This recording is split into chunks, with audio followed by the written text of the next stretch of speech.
সালামু আলাইকুম। হঠাৎ করে বাংলাদেশের রাজনৈতিক প্রেক্ষাপট পরিবর্তন হওয়া শুরু হয়েছে। যেই রাজনৈতিক দল এনসিপিকে আমরা একসময় ভাবতাম সরকারের কিংস পার্টি, বাট সময়ের ব্যবধানে এই ধারণা থেকে সকলে বের হয়ে এসেছে। কারণ ইউনূস সরকারকে নিয়ে আপনার এনসিপির যে অবস্থান সেটা এখন অনেকটাই পরিষ্কার। আর গেল জুলাই সনদ স্বাক্ষরে এনসিপির অনুপস্থিতি ভিন্ন বার্তা দিয়েছে। এরপরে আমরা ভাবতাম এক সময় যে এই এনসিপি হচ্ছে জামাতের টিম বি।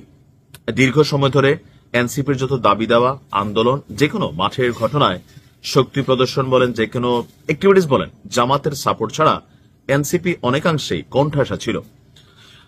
আজকে হঠাৎ করে নাগরিক পার্টির আহ্বায়ক নাহিদ ইসলাম যে বক্তব্য দিয়েছেন, এই বক্তব্যকে কেন্দ্র করে এখন মাঠে ঝড় উঠেছে।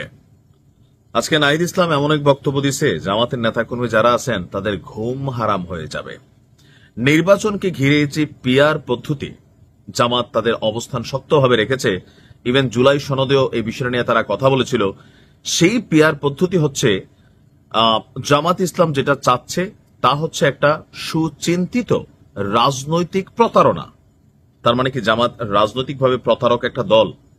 নাহিদ ইসলাম বলছে এটি ঐক্যমত্য কমিশনের সংস্কার প্রক্রিয়াকে বাধাগ্রস্ত করার জন্য এবং জনগণের উত্থানের আলোকে রাষ্ট্র ও সংবিধানের পুনর্গঠনের মূল প্রশ্ন থেকে জাতীয় সংলাপকে সরিয়ে নেওয়ার জন্য ইচ্ছাকৃতভাবে ডিজাইন করা হয়েছিল। অর্থাৎ জামাত একটা মেটিকুলাস ডিজাইন করছে যে সংস্কার যেন বাধাগ্রস্ত হয়। নাহিদ ইসলামের এই বক্তব্যের পর জামাতের নেতাকর্মীরা মোটামুটি বাংলা সাবান দিয়া কমেন্টে ধুইয়া ফেলতেছে। নাহিদ ইসলাম আরো জানান, ভোটের আনুপাতিক প্রতিনিধিত্বের ভিত্তিতে একটি উচ্চ কক্ষ প্রতিষ্ঠার মূল সংস্কারের দাবি ছিল একটি সাংবিধানিক সুরক্ষা হিসাবে কল্পনা করা।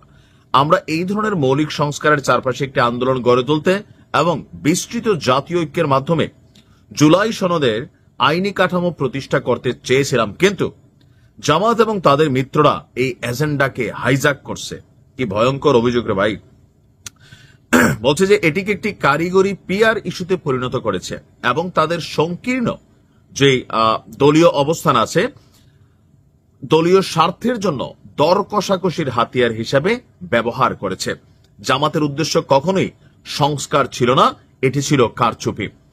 জামাত ইসলামী জুলাই উত্থানের আগে বা পরে কখনোই সংস্কারের আলোচনায় অংশ নেয়নি। আমরা এই জায়গাটাতে একটু থামি।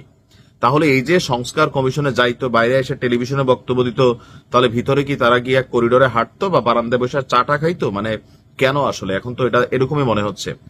নাহিদ ইসলাম বলছে তারা কোনো মৌলিক প্রস্তাব, সাংবিধানিক দৃষ্টিভঙ্গি বা গণতান্ত্রিক প্রজাতন্ত্রের প্রতি কোনো প্রতিশ্রুতি দেয়নি।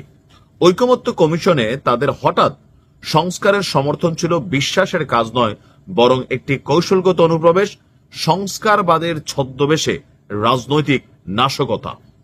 বাংলাদেশের জনগণ এই প্রতারণা স্পষ্টভাবে বুঝতে পেরেছে দাবি করে তার বক্তব্য, সত্যের প্রতি জাগ্রত হয়েছে আর মিথ্যা সংস্কারবাদী বা কারসাজিদের দ্বারা প্রতারিত হবে না। এরপর তিনি বলছেন যে মহান স্রষ্টা এই ভূখণ্ডের সার্বভৌম জনগণ অসৎ সুবিধাবাদী নৈতিকভাবে দেউলিয়া শক্তিগুলোকে তাদের উপর শাসন করতে দেবে না। আমি এই জায়গাটাতে খুবই সারপ্রাইজ হয়েছি, যেমন হঠাৎ করে কি হইল। সর্বশেষ যেই দলটা থেকে একটু ব্যাকআপ পাইতো এটা হচ্ছে জামাত ইসলাম। এখন কি মানে জামাতের কাজ শেষ নাকি এনসিপির কাজ শেষ যে এত বড় অভিযোগ আজকে দলটির পক্ষ থেকে আসছে? জামাতের কর্মীরা কি মনে করছেন কমেন্টে লিখতে পারেন। তবে একটা রাজনৈতিক ঝড় বড় আকারে আসতে যাচ্ছে সামনে। ভালো থাকুন।